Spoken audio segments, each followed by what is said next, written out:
Hello दोस्तों, नमस्कार। स्वागत है एक बार फिर से मेरे यूट्यूब चैनल पे। मुझे पता है आप सभी के बोर्ड्स चल रहे हैं, तो इसी वजह से थोड़ा जल्दी अपन अब सिलेबस को कंपाइल कर देते हैं। 10th का एक वन शॉट वीडियो डाल देता हूँ मैं। हर एक चैप्टर का जितने पॉसिबल हो पाएंगे उतने चैप्टर के 20-20, 22-22 मिनट में वीडियो कंप्लीट कर लेंगे। वैसे ये मैंने बच्चों से पूछा था कि आ रहा है कि नहीं आ रहा है, तो एक बिटिया ने पुपट कर दिया, बोली आता ही है सब, ज़रूरत नहीं है। खैर छोड़ो, उसे छोड़ो। तुम ये देखो, पीला वाला पेन है, लाइक कर देना। आ जाओ, स्टार्ट करते हैं। सबसे पहला चैप्टर अपन स्टार्ट करते हैं, इलेक्ट्रिसिटी से स्टार्ट करते हैं। ये खुला अपना क्वांटम।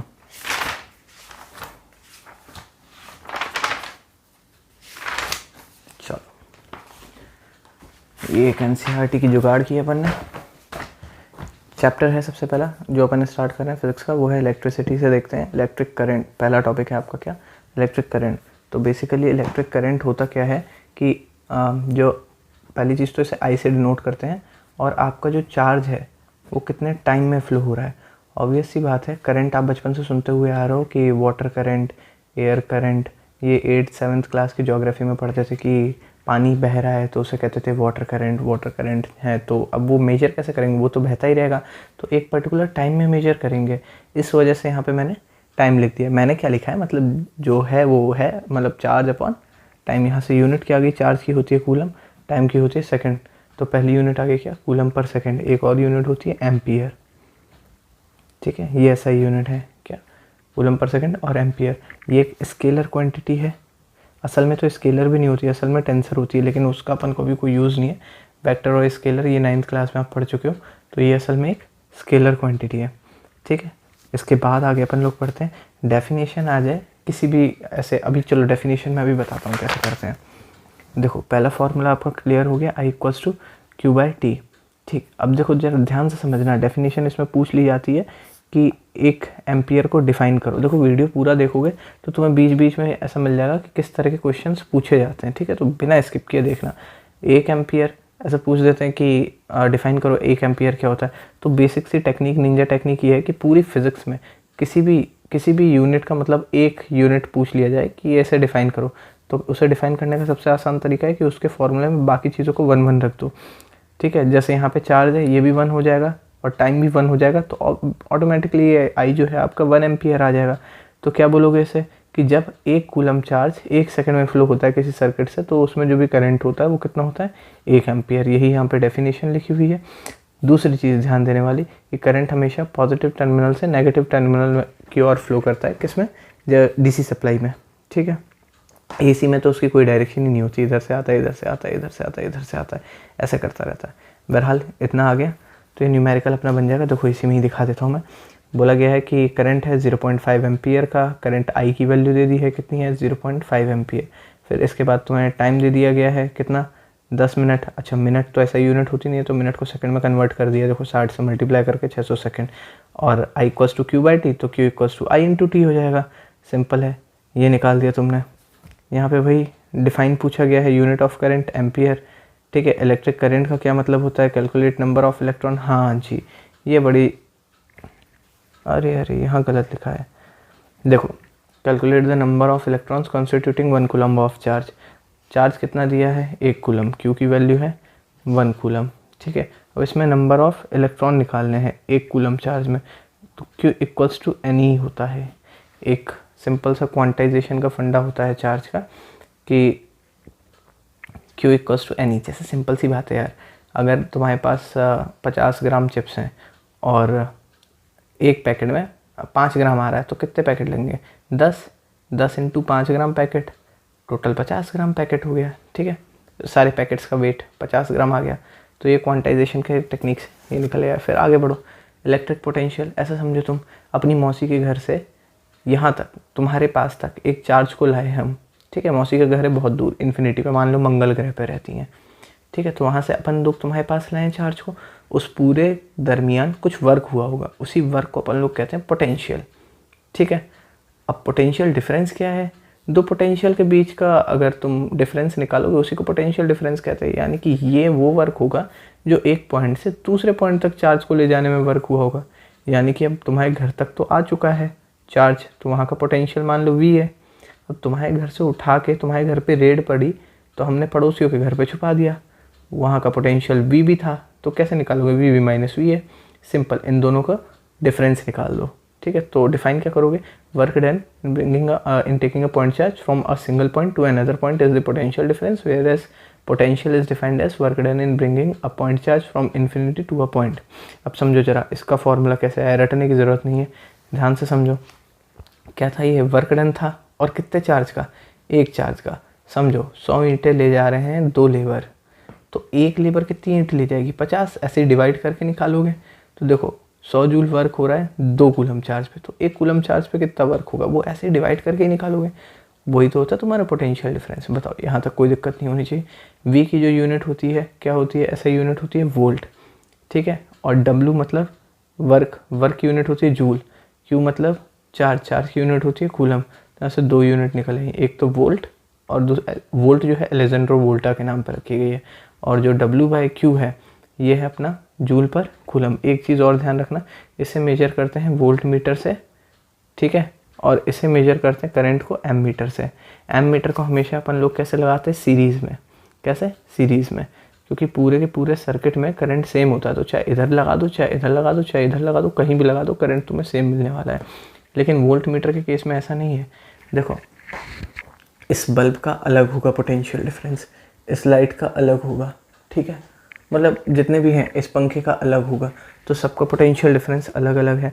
तो हर एक के मुझे ऐसा एक डिवाइस चाहिए जिसे हर एक के इधर ऐसे ऐसे ऐसे कनेक्ट करके 2 टर्मिनल से मैं चेक कर सकूं। इसी वजह से क्या करते हैं अपन लोग, सिंपल एक ऐसा डिवाइस बनाए जो बाहर से लगे, तो इसी वजह से ये कैसा लगता है, पैरेलल लगता है। देखो डायग्राम देखोगे समझ आएगा, तेरी कितनी पुरानी है। चलो ध्यान दो, डायग्राम चलो मैं ही बना देता हूँ। ऐसे मान लो बल्ब लगा हुआ है, ये रही मेरी बैटरी, मैं चाहता हूँ कि ये ऐसे लगे, ऐसे पैरेलल, इसे कहते हैं पैरेलल अरेंजमेंट, ठीक है। 1 वोल्ट की डेफिनेशन आ जाएगी, फिर से डिफाइन कर लोगे, 1 जूल वर्क हो रहा हो 1 कूलम चार्ज के द्वारा, वो हो गया तुम्हारा क्या, 1 वोल्ट। आगे बढ़े, देखोगे अब चीज़ें थोड़ी सी क्लियर होती जाएंगी। सर्किट डायग्राम पे पढ़ते तो सर्किट डायग्राम कुछ नहीं है, सिस्टमैटिक अरेंजमेंट है इलेक्ट्रिकल कंपोनेंट्स का जिनके थ्रू करंट फ्लो हो सके। मार्क माई वर्ड्स, बहुत ही ध्यान से सुनिएगा, ठीक है। ये पूरे ये नहीं प्रैक्टिस किए हैं तो अब अल्लाह आपकी मदद करें, ठीक है। ध्यान दो, ओम्स लॉ कुछ नहीं कहता है। ओम्स लॉ ये कहता है एक तुम बटन सेल लोगे तो उसमें तुम्हें करंट नहीं लगेगा, ठीक है। एक बड़ा सेल लोगे उसमें भी करंट नहीं लगेगा। फिर एक HW वाली बैटरी लोगे जिसमें दोनों टर्मिनल ऊपर है, उसमें जबान पे थोड़ा सा करंट लगेगा। फिर तुम्हें एक काम करना, एक ट्रैक्टर की बैटरी लेना, तो उसमें तुम्हें अच्छा खासा करंट लगेगा। तब भी मन नहीं भरे ना, तो ये जहाँ चार्जर लगा है ना, इसमें 2 उंगली लगा लेना और स्विच ऑन कर देना, ठीक है, मज़ा आ जाएगा। तो वहाँ पे क्या होगा, वो ये बता रहा है कि जैसे जैसे तुम्हारा पोटेंशियल डिफरेंस बढ़ रहा है, यानी तुम्हारी बैटरी की ताकत बढ़ रही थी, वैसे वैसे तुम्हारा करंट भी बढ़ रहा था, ठीक है। इतनी चीज़ आ गई। हाँ एक चीज़ और रही, गैल्वेनोमीटर। इसमें बना नहीं है, गैल्वेनोमीटर बेसिकली डिटेक्ट करता है, ध्यान से देखना। अगर मैं इसमें उंगली लगा दूँ तो मुझे ये तो पता चल जाएगा करंट है, लेकिन कितना एम्पियर है ये नहीं पता पड़ेगा। तो अगर मैं उंगली लगा रहा हूँ इसमें और मुझे पता पड़ रहा है कि मतलब करंट कितना है, तो मैं एक गैल्वेनोमीटर हूँ, ठीक है। तुम भी एक गैल्वेनोमीटर हो, समझ रहे हो, तुम भी गैल्वेनोमीटर हो, लेकिन तुम एम मीटर नहीं हो। एम मीटर होते तो क्या होता, एम मीटर होता तो तुम्हारे दांतों पे ऐसे लिख के आ जाता कि करंट की वैल्यू कितनी है, कितना एम्पियर है। खैर इतनी चीज़ समझ में आई, यानी वी बढ़ेगा तो आई भी बढ़ेगा, और वी कम होता जाएगा तो आई भी कम होता जाएगा। इक्वल लगाएंगे तो एक कांस्टेंट आ जाएगा, इक्वल्स टू आर आई, जिसे कहते हैं रेजिस्टेंस। इसकी यूनिट क्या होती है, ओम। ओम को ओमेगा से बनाते हैं, ठीक है। अच्छा हाँ एक चीज़ और ध्यान रखना, बेशक यहाँ से तुम्हें दिख रहा हो कि R equals to V upon I, लेकिन ना तो R V पे डिपेंड करता है ना तो I पे। R सर कैसी बातें कर रहे हो सर, अरे बिल्कुल सही बात कर रहे हैं। R कांस्टेंट बोला गया, कांस्टेंट मतलब इसकी वैल्यू फिक्स होती है, बेशक तुम V I को बढ़ाते घटाते रहो कोई फ़र्क नहीं पड़ने वाला। तो ये डिपेंड किस पे करता है, ये असल में जो भी कंडक्टर होता है ना उसके अंदर कॉलिजन होते हैं जब इलेक्ट्रॉन ट्रेवल करता है, तो उनकी वजह से ये रेजिस्टेंस होता है, ठीक है। इन्हें और बहुत ही डीप में पढ़ाएंगे जब अपन वन शॉट नहीं आराम से पढ़ते चलेंगे, ठीक है। अब कुछ नहीं हो सकता, अभी तो जल्दी जल्दी ख़त्म करना है बस। आगे बढ़े हम, अब देखना यार, V बढ़ा तो I भी तो बढ़ेगा, फिर V बढ़ा तो I और बढ़ गया, फिर V बढ़ा तो I और बढ़ गया, तो पॉइंट पॉइंट पॉइंट पॉइंट लगाते गए ग्राफ ऐसा बन जाता है। डायरेक्टली प्रोपोर्शनल का ग्राफ हमेशा ऐसा बनता है, ठीक है। चलो आगे बढ़ते हैं। नाम क्या था साइंटिस्ट का, जॉर्ज साइमन ओम। खैर पूछा नहीं जाएगा, ये चीज़ मैंने जस्ट अभी आपको बता दी। हाँ अभी सवाल, अच्छा देखो यहाँ पे 1 ओम को डिफाइन करना है तो निंजा टेक्निक अपनी वही है, 1 वोल्ट 1 एम्पियर मान लो। जब 1 वोल्ट की बैटरी से 1 एम्पियर करंट फ्लो होता है तो पूरे सर्किट में जो रेजिस्टेंस होता है वो कितना होता है, 1 ओम के बराबर। अगली चीज़ ध्यान दो, सर रेजिस्टेंस आपका डिपेंड तो नहीं कर रहा है ना ही वी पे ना ही आई पे, तो रेजिस्टेंस डिपेंड किस पे कर रहा है, तो ध्यान से देखो, बड़े आराम से समझते हैं। आर जो होता है लेंथ के प्रोपोर्शनल होता है। जैसे कि मैंने अभी बताया कि एक वायर में जब इलेक्ट्रॉन फ्लो करेगा तो टकराएगा आजू बाजू, ठीक है, टकराएगा तो उससे क्या होगा सर, उससे क्या होगा, उससे करंट कम होगा, क्योंकि इलेक्ट्रॉन रुकेगा, इलेक्ट्रॉन का रास्ता रुकेगा तो फिर करंट कम हो जाएगा, करंट कम होगा तो रेजिस्टेंस बढ़ेगा। देखो लेंथ बढ़ रही है तो रेजिस्टेंस बढ़ रहा है, ऑब्वियस सी बात है, जितनी ज़्यादा लंबा वायर लोगे टकराने की प्रोबेबिलिटी उतनी ज़्यादा है, ठीक है।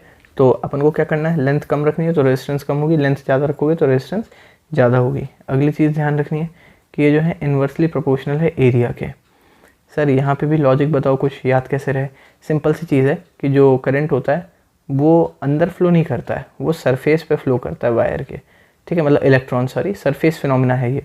तो सरफेस फिनोमिना है, ऑब्वियस सी बात है, अगर पूरे का ऐसे क्रॉस सेक्शन एरिया में बढ़ा दूँ, ठीक है, क्रॉस सेक्शन एरिया की बात कर रहा हूँ मैं, तो वहाँ पे क्या होगा, रेजिस्टेंस जो है तुम्हारी कम हो जानी है, ठीक है, एरिया बढ़ेगा तो रेजिस्टेंस कम होगी। दोनों को कंबाइन करो, कंबाइन करोगे तो क्या हो जाएगा, R proportional L by A. Proportionality का साइन हटाते हैं तो वहाँ पे कांस्टेंट आ जाएगा क्या, R equals to rho L by A. देखो अगले पेज पे है, दिखा देता हूँ मैं आपको। हाँ झूठ बोला मैंने, नहीं है, इधर है, देखो ध्यान दो, R proportional L, R proportional 1 by, दोनों को कंबाइन किया, R proportional L by R equals to rho L by, जहाँ पे रो जो है वो क्या है, रेजिस्टिविटी। सर इसकी यूनिट क्या होगी, देखो जरा इसकी यूनिट क्या होगी, आर की यूनिट थी ओम, ठीक है, इधर है रो, एल की यूनिट क्या है मीटर, एरिया की क्या है मीटर स्क्वायर, ऊपर वाले मीटर से नीचे का मीटर स्क्वायर का स्क्वायर कट गया तो बच्चा क्या मीटर, मीटर ऊपर जाएगा तो इधर क्या हो जाएगा ओम मीटर, ठीक है, ओम मीटर होती है रेजिस्टिविटी की यूनिट, ठीक है। अब यहाँ पे कुछ चीज़ें लिखी हुई हैं थ्योरी में कि कंडक्टर की कितनी होती है और मेटलॉइड, यही सब फालतू की चीज़ें लिखी हुई हैं। हालांकि ये टेबल कभी नहीं पूछी जानी है, जो भी लोग इसे रटने बैठे हैं वो कृपया करके ना करें, ऐसा करके आप केवल अपना टाइम बर्बाद कर रहे हैं। आगे बढ़ें, हाँ लेकिन आ जाए तो मुझे बाद में गाली मत देना, ठीक है, ऐसे आती नहीं है। क्वेश्चंस, किसी भी क्वेश्चन में दिक्कत है, अगर दिक्कत आ रही है तो मुझे बता देना कमेंट करके, मैं फटाफट कल सारे के सारे इसके क्वेश्चंस के वीडियो डाल दूंगा, मतलब एक ही वीडियो में ज़्यादा से ज़्यादा कवर हो जाए। अभी आता है resistance of system of register. दो ही तरीके से होते हैं, एक होता है सीरीज़, एक होता है पैरेलल। सीरीज़ में सारे रजिस्टर को ऐसे कनेक्ट करते हैं, और पैरेलल में 2 पॉइंट होते हैं जहाँ एक से पॉजिटिव जुड़ा हुआ होगा, एक से नेगेटिव जुड़ा हुआ होगा, और उनके बीच में सारे के सारे रजिस्टर्स आ जाएंगे ऐसे, ठीक है। तो इसमें बेसिक निकालने का फंडा क्या है, जो नेट आर होगा R1 plus R2 plus R3 so on, ठीक है। इसमें जो निकलेगा वो निकलेगा 1/r, आर नहीं निकलेगा, 1/r निकलेगा। तो क्वेश्चन में जब भी आप सॉल्व करें लास्ट मोमेंट पे आप ये गलती कर देते हैं, ऐसा कोई भी क्वेश्चन आता है पैरेलल का, उसमें आप लोग 1/r की वैल्यू को ही ओम लगा के छोड़ देते हैं। ऐसा ना करना बंधु, इसे इन्वर्स करना और जो भी वैल्यू है उसे लिखना।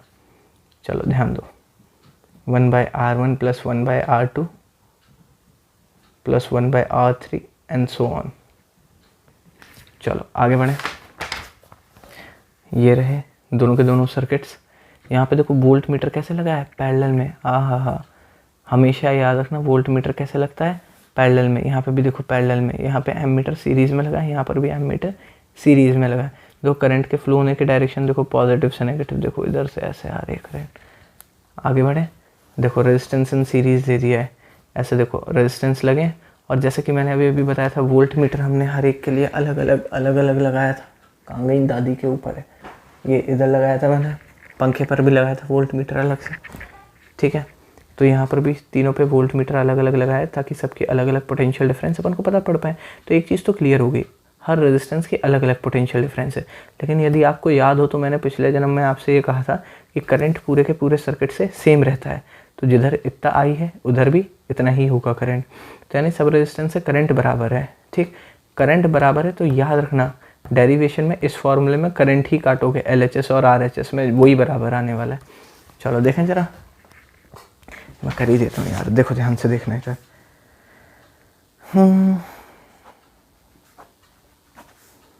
V1 V2 V3 R1 R2 R3, ठीक है। नेट जो मेरा पोटेंशियल डिफरेंस होगा मेरा V1 plus V2 plus V3 के बराबर होने वाला है, और V इक्वल्स टू मेरा होता है IR।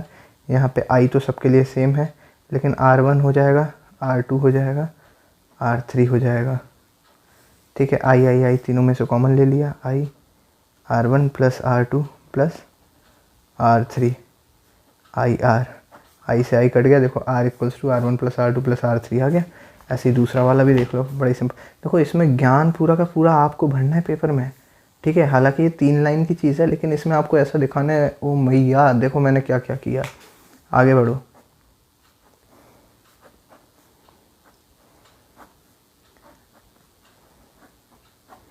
देखते हैं अभी क्या होता है।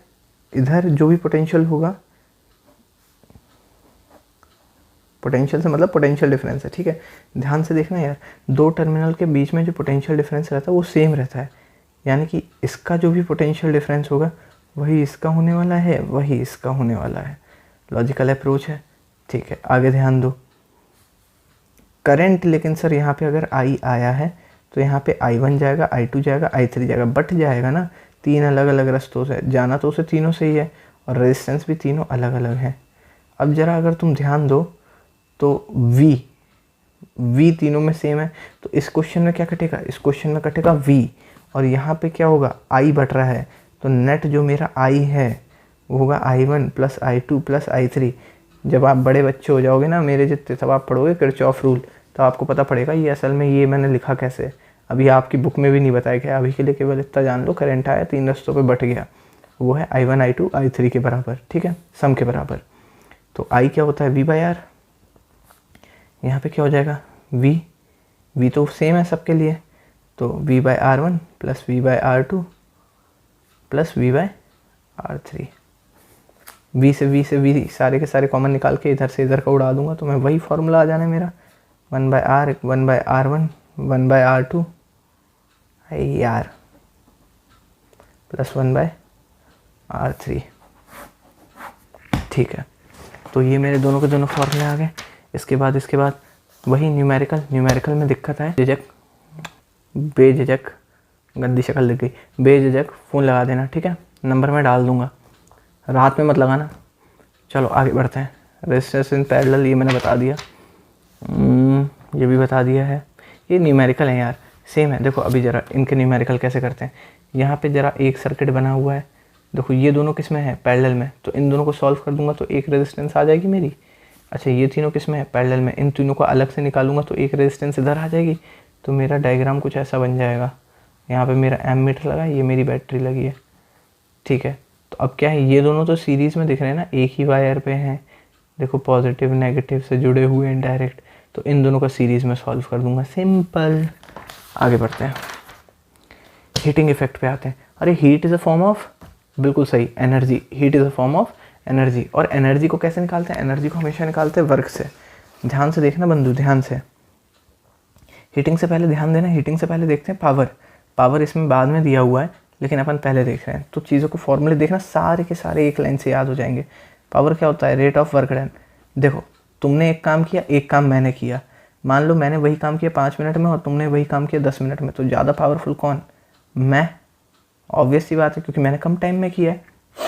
तो अगर मैंने कम टाइम में किया है, यानी कि टाइम अगर मेरा कम तो मेरी पावर ज़्यादा, वर्क अगर मेरा ज़्यादा तो मेरी पावर ज़्यादा, दोनों को मिला के फॉर्मूला बन गया। इसमें कोई दिक्कत नहीं होनी चाहिए। Work equals to power into time, ठीक है। एक ये चीज़ याद रखना। यहाँ से अपन हीटिंग इफेक्ट निकालने वाले हैं, पहले आ जाओ यहाँ देखते हैं। वर्क अपॉन टाइम, सर मुझे कुछ ऐसा याद आ रहा है, V equals to W by Q, अभी तो पढ़ के आए, तो W इक्वल्स टू क्या आ गया, QV। हाँ जी आ गया, लिख दो, W की जगह क्या लिख दो, QV अपॉन में टाइम। अरे Q अपॉन T तो करंट होता है, तो पावर इक्वल्स टू क्या आ गया, IV। बोलो यहाँ तो कोई दिक्कत है, पावर इक्वल्स टू IV, सीधे हो जा, पावर इक्वल्स टू IV, ठीक है। मेरा पहला फॉर्मूला आ गया sir, power equals to I V. Sir V equals to I R होता है, ये किसने बताया? ओम दादा ने। तो सर V की जगह उठा के आई आर पुट कर दें, तो I इंटू आर, तो क्या बन गया? आई स्क्वायर आर। ये पावर का मेरा दूसरा फॉर्मूला बन गया। बहुत ही बढ़िया। सर अगर V equals to I R है तो I equals to V by R नहीं होगा? बिल्कुल होगा सर। इसे भी तो उठा के रख के देखते हैं इस फॉर्मूले में। तो क्या होगा? I की जगह रखो V बाई आर, और एक V तो है ही, तो पावर इक्वल्स टू क्या बन गया? V square by R. ये आपका बन गया तीसरा फॉर्मूला। देखो यार, तीनों के तीनों फॉर्मूले बिल्कुल ही लजीज तरीके से रेडी हो गए अपने सामने। अब अपन को कुछ नहीं करना, अपन को हीट के फॉर्मूले याद रखने के लिए सिंपल इतना सा काम करना है कि जो power equals to work done upon time था, वो work done equals to power into time. तो वर्क डन मतलब एनर्जी, एनर्जी वही होगी हीट के फॉर्म में, तो उस एनर्जी को निकालने के लिए मैं पावर में टाइम का मल्टीप्लाई कर दूँ, यानी कि ये फॉर्मूले में टाइम का मल्टीप्लाई कर दूंगा तो हीट आ जाएगी। हाँ जी, वी आई टी हीट का फॉर्मूला है, I square R T heat का फॉर्मूला है, V square by R into T ये भी हीट का फॉर्मूला है। हीट के सारे फॉर्मूले निकल जाएंगे अगर आप पावर के तीनों फॉर्मूले में टी का मल्टीप्लाई कर देते हैं। इसके बाद हीटिंग इफेक्ट की एप्लीकेशन पूछ लेते पेपर में, तो आपको मालूम होना चाहिए यार, सोल्डर के बारे में मालूम होना चाहिए, ठीक है। आपको मालूम होना चाहिए नाइक्रोम के बारे में, ड्यूरेलियम के बारे में, ब्रास, ब्रोंज, तमाम तरह के एलॉयज़ होते हैं। एलॉयज़ क्या होते हैं? एलॉयज़ मिक्सचर है मेटल नॉन मेटल का, ठीक है। स्टेनलेस स्टील एक बहुत ही कॉमन सा एग्जांपल है, डेली यूज़ कर दो, ठीक है। आगे बढ़े, आगे कुछ दिया है। अच्छा,